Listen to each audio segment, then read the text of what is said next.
প্রিয় শিক্ষার্থী, upper primary টেটের আলোচনার আজকে আমাদের তৃতীয় পর্ব।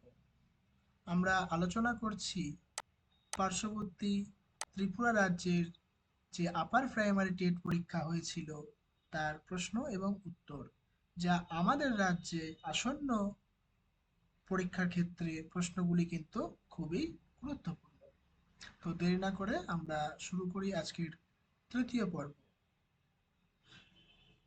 প্রথম প্রশ্ন দেখো, পৃথিবীর বৃহৎ বৃত্তটি হলো নিরক্ষরেখা, কর্কটক্রান্তি রেখা, মকরক্রান্তি রেখা, উপরের কোনোটিই নয়। সঠিক উত্তর নিরক্ষরেখা।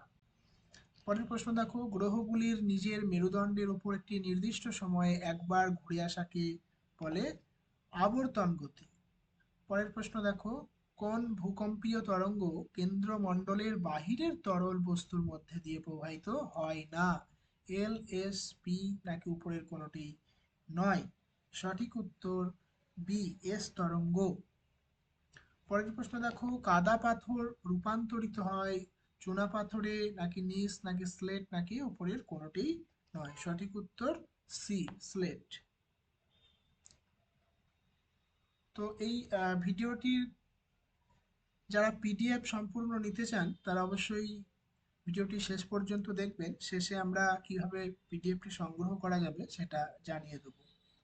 নেক্সট প্রশ্ন, গ্রাইক্স গঠিত হয় চুনাপাথর অঞ্চলে, হিমবাহ অধ্যুষিত অঞ্চলে, প্রায় শুষ্ক মরু অঞ্চলে নাকি উপরের কোনোটিই নয়? সঠিক উত্তর এ, চুনাপাথর অঞ্চলে। পরের প্রশ্ন দেখো, এক্স ইন বাস্কেট ভূপ্রকৃতি গঠিত হয়।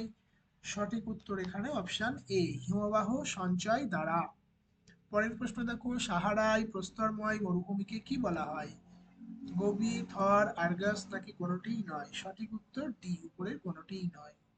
পরের প্রশ্ন দেখো, বায়ুর চাপ মাপার যন্ত্রটি সমন্বয় করা হয় পারদ দ্বারা, অর্থাৎ অপশন সি হচ্ছে সঠিক উত্তর। সমুদ্র স্রোত গুরুত্বপূর্ণ হওয়ার কারণগুলি হলো জলবায়ু নিয়ন্ত্রণের জন্য, মৎস্যক্ষেত্র গঠনের জন্য, অগভীর সমুদ্র গঠনের জন্য। সঠিক উত্তর কিন্তু এখানে সবগুলি। নেক্সট প্রশ্ন, ভারতের কাশ্মীরের উলার হ্রদটি হলো লবণাক্ত মিষ্টি জল নাকি প্লায়া শুষ্ক হ্রদ নাকি কোনোটি নয়? আমরা জানি উলার হ্রদ হচ্ছে মিষ্টি জলের জন্য কিন্তু বিখ্যাত। পরের প্রশ্ন দেখো, ভারতের বৃহত্তম কয়লা খনিটি হলো জিভ্রাই অবস্থিত, যেটি ছত্তিশগড় রাজ্যে অবস্থিত। পুনর্নবীকরণ সম্পদ সংরক্ষিত করার পদ্ধতিগুলো হলো ব্যবহার সংকুচিত করা, পুনর্ব্যবহার বর্ধিত করা নাকি চক্রাকারে পুনর্ব্যবহারের উপযোগী করা। এখানটায় মনে রাখবে, এখানটায় সবসময় রিডিউস, ইনক্রিজ এবং রিসাইকেল সবগুলি কিন্তু সঠিক উত্তর এখানে, যেটা 3R নামে পরিচিত। হুম। পরের প্রশ্ন দেখো, হায়দ্রাবাদ পরিচিত, আমরা জানি হায়দ্রাবাদ হচ্ছে হাইটেক সিটি নামে পরিচিত। পরের প্রশ্ন, তেল উপচে বা ছড়িয়ে পড়া এবং নিউক্লিয়ার বিস্ফোরণ এটা হলো কিন্তু আমাদের ম্যানমেড হ্যাজার্ড, হ্যাঁ, মনুষ্য সৃষ্ট দুর্যোগ। পরের প্রশ্ন দেখো, নিবিড় এবং বিক্ষিপ্ত জনবসতি পদ্ধতি দেখতে পাওয়া যায় আমাদের গ্রামীণ জনবসতি গঠনের ক্ষেত্রে কিন্তু। সিন্ধু সভ্যতায় উল্লেখযোগ্য বৈশিষ্ট্য হলো, আমরা এটা সকলেই জানি যে সিন্ধু সভ্যতার উল্লেখযোগ্য একটি বৈশিষ্ট্য হচ্ছে নগর বিন্যাস এবং পয়ঃপ্রণালী ব্যবস্থাপনা। ঋগ্বেদের যুগে জনপ্রিয় গণপ্রতিনিধিত্বমূলক সংস্থা হলো কিন্তু সভা এবং সমিতি। তবে এক্ষেত্রে যদি প্রশ্ন আছে, প্রাচীন প্রতিনিধিত্বমূলক সংস্থা কিন্তু বিদত, হ্যাঁ, যেটি পরবর্তী বৈদিক যুগে আবার অ্যাবসেন্ট ছিল। গৌতম বুদ্ধের জন্মভূমি লুম্বিনী, সেটি কিন্তু বর্তমানে নেপালে অবস্থিত।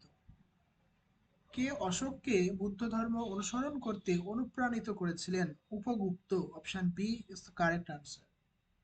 পঞ্চপাণ্ডব হ্রদ, যেটা কিন্তু আমাদের সাউথ ইন্ডিয়ায় গেলে আমরা দেখতে পাই মন্দির শৈলীর পাঁচটি নির্মাণ শৈলী পঞ্চপাণ্ডব। বৃহৎ সংহিতা গ্রন্থটির লেখককে? বরাহ মিহির। সঠিক উত্তর।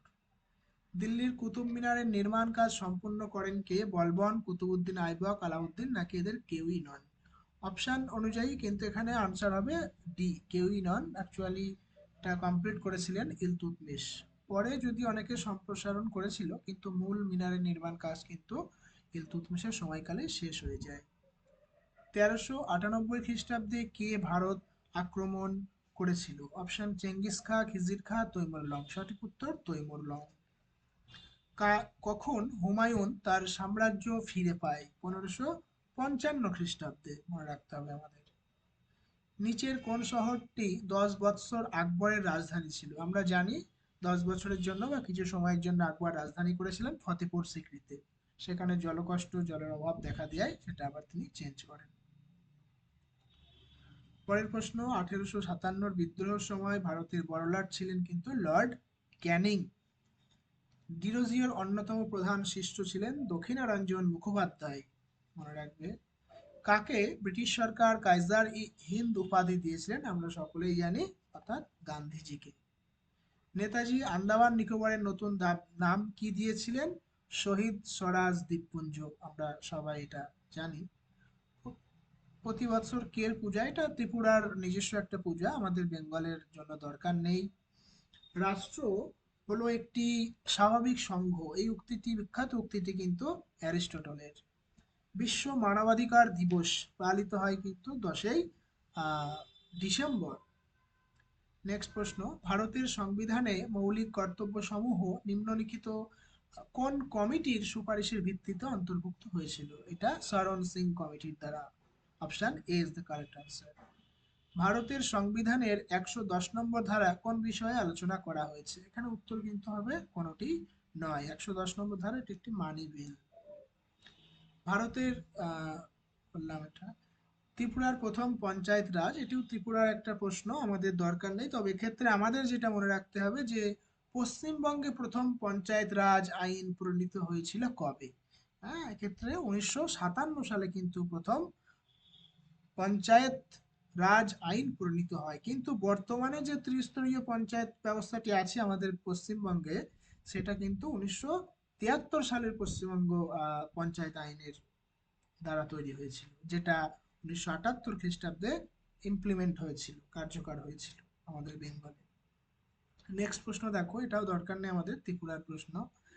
বিহার বিবাহ হলো একটি সামাজিক প্রতিষ্ঠান, ধর্মীয় প্রতিষ্ঠান, নাকি নৈতিক প্রতিষ্ঠান, নাকি কোনোটি নয়? এক্ষেত্রে আমাদের মনে হতে পারে বিবাহ একটা ধর্মীয় প্রতিষ্ঠান, কিন্তু বিবাহ ধর্মীয় প্রতিষ্ঠান নয়, এটা একটি সামাজিক প্রতিষ্ঠান। কারণ আহ, যারা সমাজবিদ, সোশিওলজিস্ট যারা আছে, তারা কিন্তু ডিফাইন করছেন marriage as a core social institution, যেটা regulates kinship, reproduction and social order. পরের প্রশ্ন দেখো, নিম্নের রাজ্যগুলির মধ্যে কোনটি সেভেন সিস্টার নামে পরিচিত বা সদস্য? আমরা জানি এটা, এখানে অপশন অনুযায়ী ত্রিপুরা। পরের প্রশ্ন, ইউআইডিএআই, এটা আমরা সবাই অভ্যস্ত, আর বলতে হবে না, অর্থাৎ আধার কার্ড। আরটিআই অ্যাক্ট 2005, যেটি পরিপূর্ণভাবে কার্যকর কবে হয়েছিল? পরিপূর্ণভাবে কিন্তু কার্যকর হয়েছিল অক্টোবরের 2005 সালে। নেক্সট প্রশ্ন দেখো, আইনগত বিষয়ে রাজ্য সরকারের কে পরামর্শ দেয়? যে কোনো আইনি জটিলতায় রাজ্য সরকারকে সবসময় পরামর্শ দেয় কিন্তু অ্যাডভোকেট জেনারেল। পরের প্রশ্ন, ভারতের কোথায় প্রথম মিউনিসিপ্যাল কর্পোরেশন গঠিত হয়েছিল? কলকাতা, দিল্লি, নাকি বোম্বে? অপশন অনুযায়ী কিন্তু এখানে আনসার অপশন ডি, অর্থাৎ প্রথম মিউনিসিপ্যাল কর্পোরেশন গঠিত হয় কিন্তু মাদ্রাজ, মানে চেন্নাই, বর্তমানে যার নাম চেন্নাই।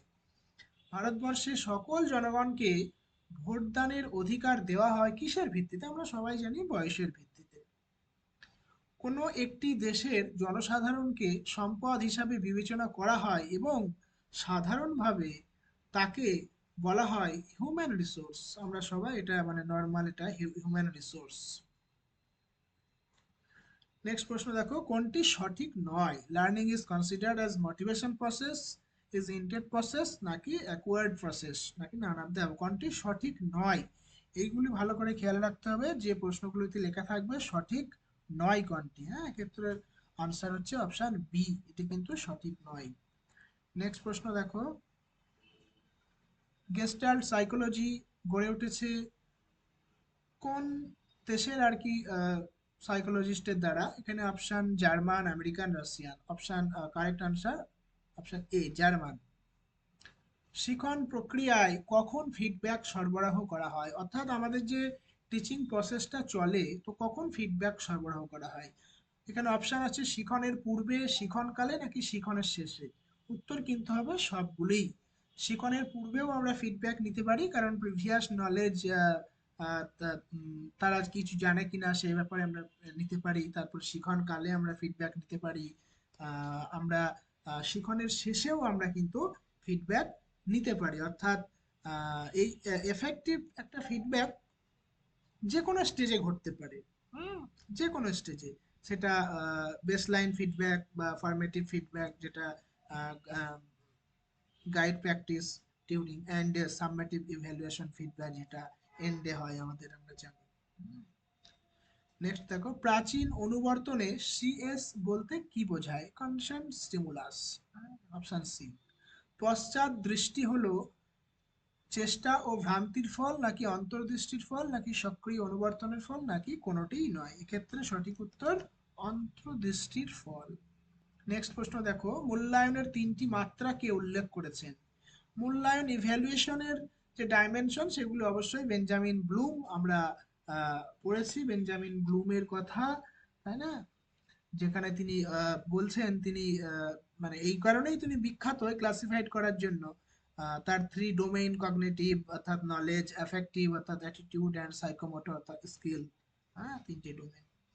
নেক্সট প্রশ্ন দেখো, পাঠ্যক্রম হলো একটি শিক্ষা প্রতিষ্ঠানের সার্বিক কার্যকলাপ, নাকি শ্রেণীকক্ষের কার্যকলাপ, নাকি সিলেবাস, নাকি উপরি কোনোটি নয়? এইখানটা ভালো করে আমাদের কনসেপ্ট কিন্তু ক্লিয়ার রাখতে হবে সব সময়। পাঠ্যক্রম হলো একটি শিক্ষা প্রতিষ্ঠানের সার্বিক কার্যকলাপ।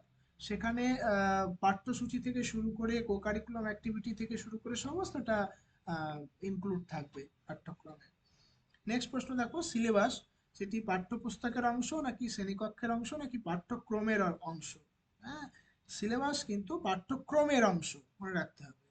হ্যাঁ, পাঠ্যক্রম যার কৃষ্টিকে প্রতিফলিত করে সেটি হলো অপশান এ সমাজ, অপশন বি বিদ্যালয়, গৃহ, নাকি কোনোটিই নয়? পাঠ্যক্রম সমাজের কৃষ্টিকে সবসময় প্রতিফলিত করে। নেক্সট প্রশ্ন দেখো, নিম্নলিখিত কোনটিকে সহ পাঠ্যক্রমিক কার্যকলাপ হিসাবে গ্রহণ করা হয় অর্থাৎ গণ্য করা হয়? কো কারিকুলাম অ্যাক্টিভিটি, এর মধ্যে কোনটা? আমরা দেখেই বুঝতে পারছি এখানে শিক্ষামূলক ভ্রমণ হচ্ছে কো কারিকুলাম অ্যাক্টিভিটি। এরপরে দেখো এমসিকিউ যে ধরনের প্রশ্ন, এক্ষেত্রে সবসময় ইংলিশ টার্মগুলো দেখবে। ওই জন্য আগেই ভিডিওই বলেছিলাম, ইংলিশ টার্ম না দেখলে বাংলাতে আনসার করা একটু মাঝে মাঝে শক্ত হয়ে যায়। যেমন নৈর্ব্যক্তিক আমরা অনেকেই জানি না বিষয়টা কি। যদি আমরা ইংলিশ টার্মগুলো যদি দেখি, objective type question, short answer type, এসে টাইপ, তাহলে এখান থেকে বোঝাই যাচ্ছে এমসিকিউ অর্থাৎ option A is the correct answer, objective type question.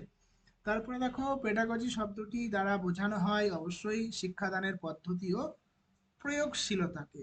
হ্যাঁ, method and practice of teaching, teaching method.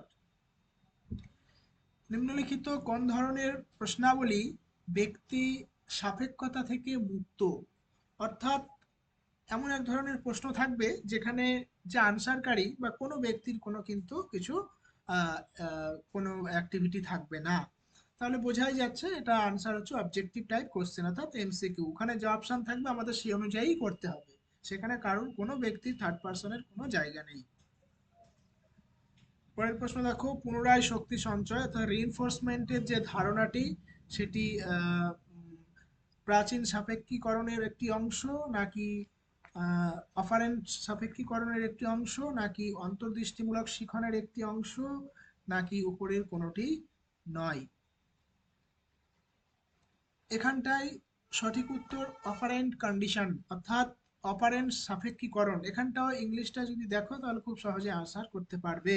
যেটা অপারেন্ট কন্ডিশনের যে বিষয়টি বলেছেন আমাদের বিএফ স্কিনার, তাই না? যেটির জন্য তিনি খুবই বিখ্যাত।